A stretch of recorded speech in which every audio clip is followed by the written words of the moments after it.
This is Robbie from Impulse Chapter in where? In Chicago. Chicago, yeah. Hi. Have you had a good summit? I had a great summit. What was the summit about?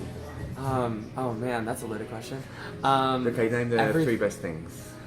Oh, well, I'll answer your first question too. I think the summit was about cultivating brotherhood and compassion for a variety of different lived experiences in the gay community, so that we can kind of like take that learning and education and have like a more open heart when we address these really sensitive issues of addiction and sexual health and just brotherhood. So you've got an answer for everything. I knew this about you. And you've had fun as well?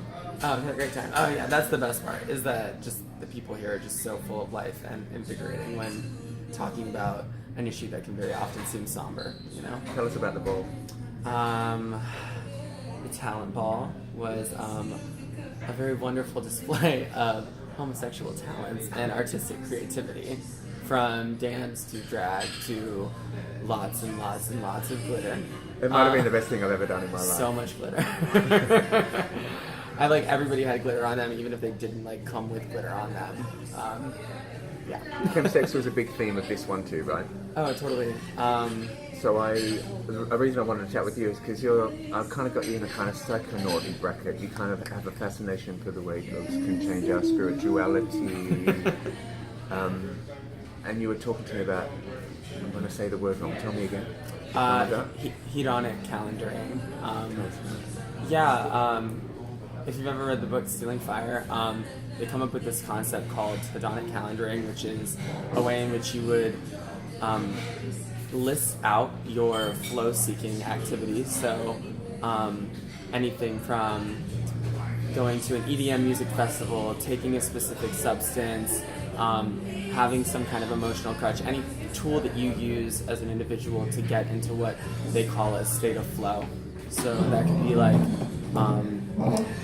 maybe sex, or anything that you would want to monitor and prioritize in your own life, in an effort to make sure that you don't fall off the rails or become what they call a bliss junkie.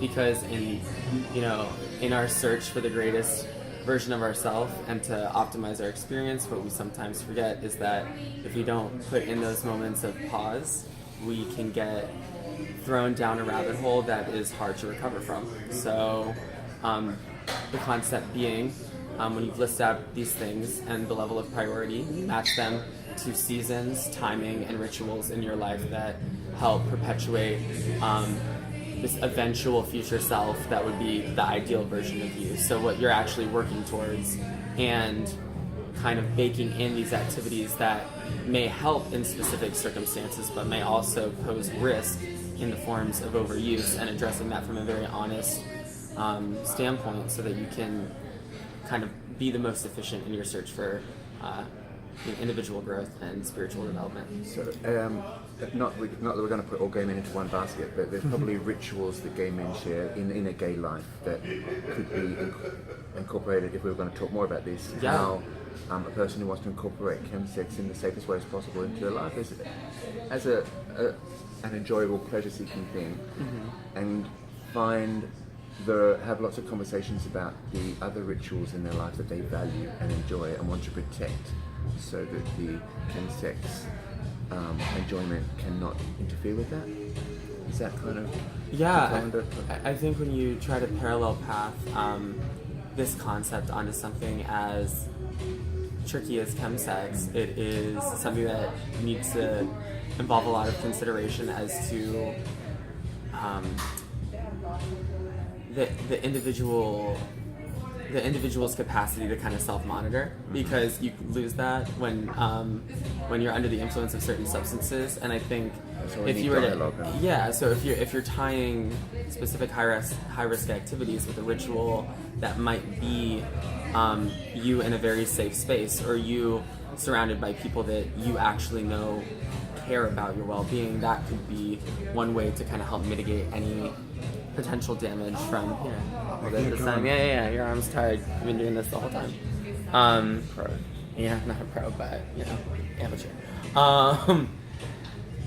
I think it's one of those things where if you can frame the conversation around not a total uprooting of somebody's lifestyle, but just an optimization towards better choices, like the benefit of that optimization is going to shine through as like the result. Like that is the value that you get, is that experience and how that changes over time for the better. So yeah, I don't know if that answered the question. It does, really better than I would. I want to also, we have to talk more about this.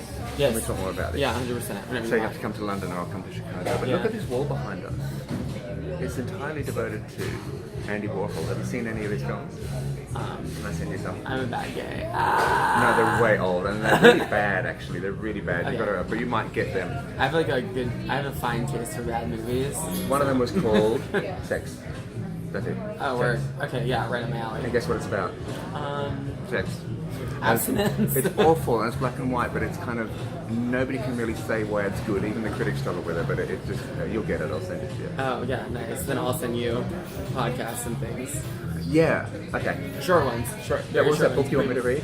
Yeah, there's a book, podcast. No, I'll just send you clip notes. Okay. You're a busy man. Lovely to meet you.